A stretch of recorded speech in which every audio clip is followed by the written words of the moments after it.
So in this module, we start looking at the challenge of combining a scientific visualization with a proper understanding of our perception.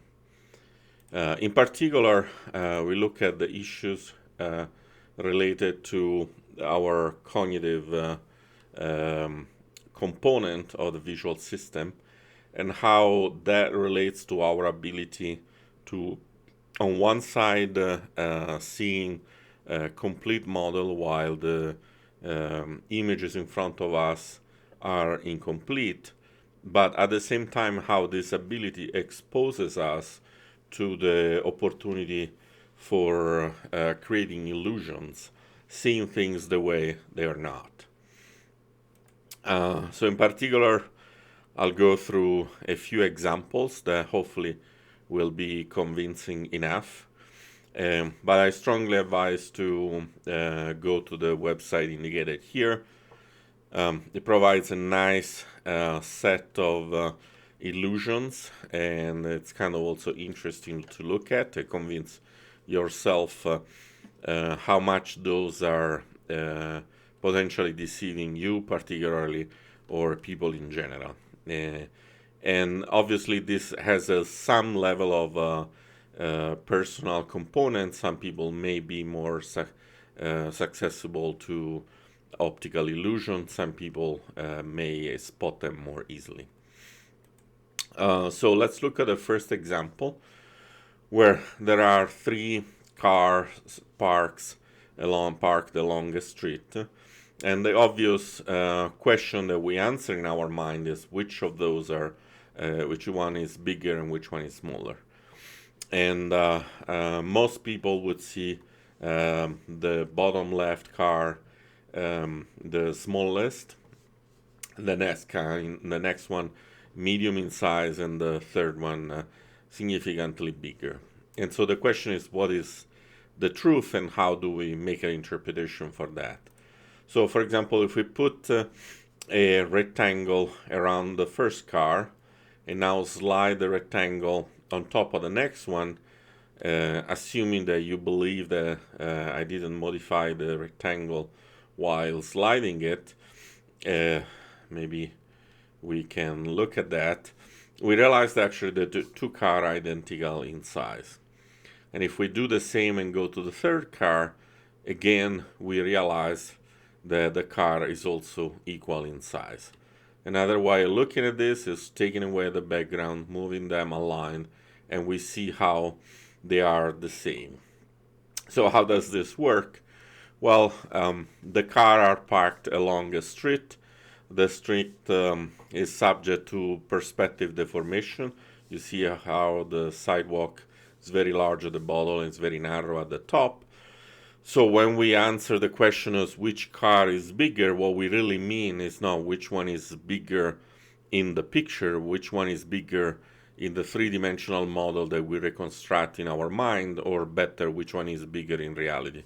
So in a way, it is true that if we saw three cars that appear this way, the one farther down would be indeed larger, but geometrically in the picture per se, they are actually identical in size. So it's a form of deception or illusion, if you will, but also we realize that it's attached to the true answer under normal conditions. If we ask, for example, if those poles are all of the same size, we would now answer, well, this is smaller, this is larger and larger. We say they are all of the same size, because what we mean is that after we correct for the perspective distortion, those are the measures that we would expect in the real world. This is a very interesting case where indeed there is a true illusion. We see a smaller person and a much larger person. I mean, the one touches almost the ceiling with the head. They switch position, and now we see the taller person shrinking effectively and the shorter person becoming much taller. And the question is, if we assume, let's look at this again, if we assume that the people are not shrinking, and we acknowledge that we're not subject to a very complicated computer graphics effect, how can this be, right? And so, and what really is really happening is that we make all the wrong assumption about the environment, and then correspondingly, we have to adjust and accept the impossible of what we see in terms of a person walking in a room and changing in size. So, in particular, we look at the room and we know that every room is a parallelepiped. The windows must be rectangles. The walls are parallel to each other. The ceiling is flat and the floor is flat, and they're also parallel to each other. Well, that's an assumption that is normally true, but let's look at the actual shape of this room. First of all, the floor is not even flat. The walls have different sizes. The windows are now rectangles. And so we are making, let's look at this again, we're making absolutely wrong assumptions about the room, but we have seen so many rooms in our life. In fact, probably if virtually all the rooms we have seen in our life are parallelepipeds, that it's almost impossible for our brain to think otherwise. In fact, if we position a viewer in the right position, even though we have just seen the actual shape of the room, which is far from a parallelepiped, still our brain is going to adjust the size of the people instead of adjust the shape of the room, and it makes us think that the person on the right is very tall, and in fact the head is almost touching the ceiling, but not because the person is high, is the ceiling is low, and this other person is very far from the ceiling only because the ceiling is high and not because the person is shorter.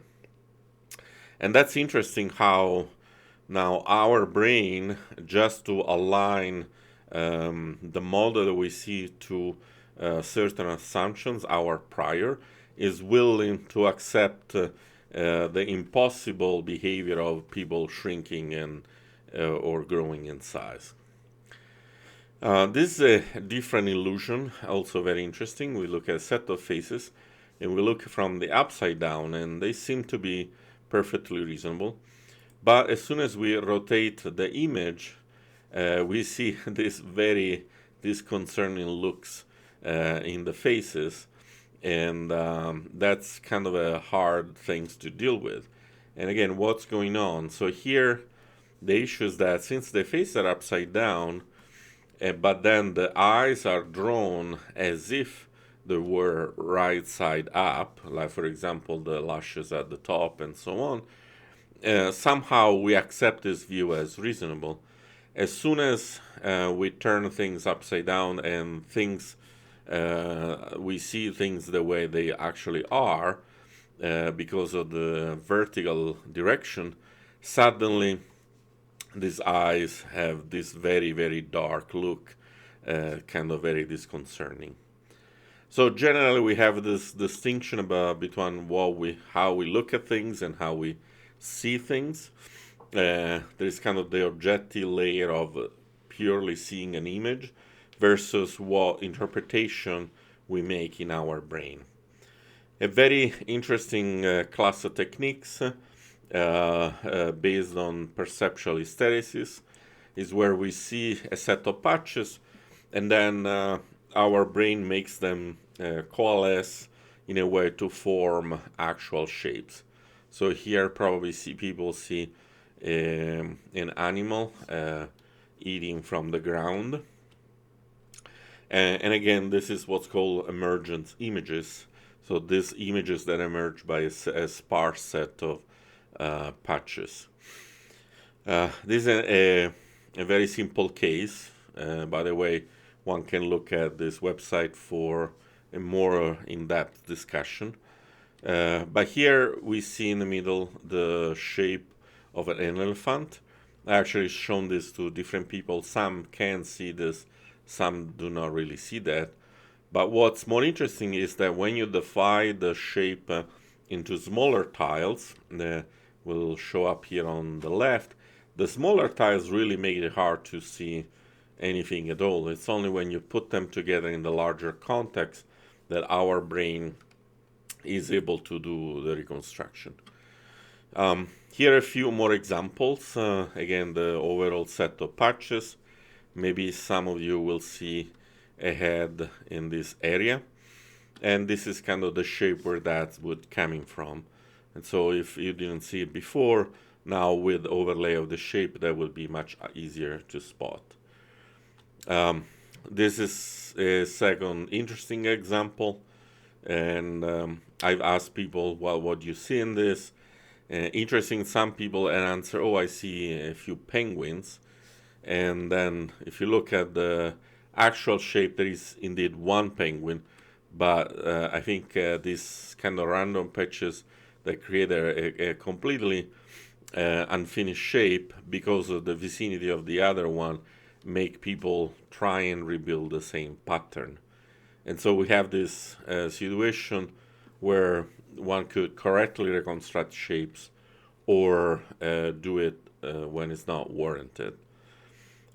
One more case where there is an animal. So here we see the shape of an animal. Most people give an answer that that would be a dog. And again, probably the answer of a dog is that because it's the most familiar animal that also fit the shape. If you look at the shape more in detail, it's more like a mountain lion. And then when you go back, you might see that better. But overall, the general shape is actually there and recognizable.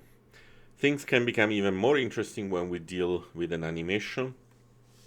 Those are actually the frame out of an animation. And I would really challenge people to say, maybe in the comments, what shapes do you see in the still frames. I honestly, at the first sight, I could not tell any of those. But then we can go to the actual animation, and as soon as the shape is in motion, we can see here the shape of a human that is kind of running in the middle of this background. And so here we can see how the background is completely random noise, while the shape that is moving has patches that follow, and even if single frames do not really show much, even here after we stop, technically probably the shape is here, but the reality it was hard to spot from any frame. And so we look at frames, and even knowing that what's going on, it would be really hard to tell where things are.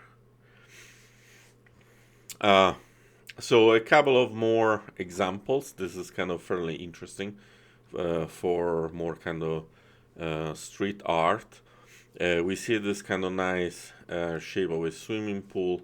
It's nice how the shape kind of blends from the environment. There are actual tiles, and then the drawings start with tiles that continue the environment. So there is nice continuity, and there is a person here where we really can tell that he's kind of dipping his foot inside so kind of looks like the foot is lower level inside the swimming pool and touching the water, and all the shapes around it.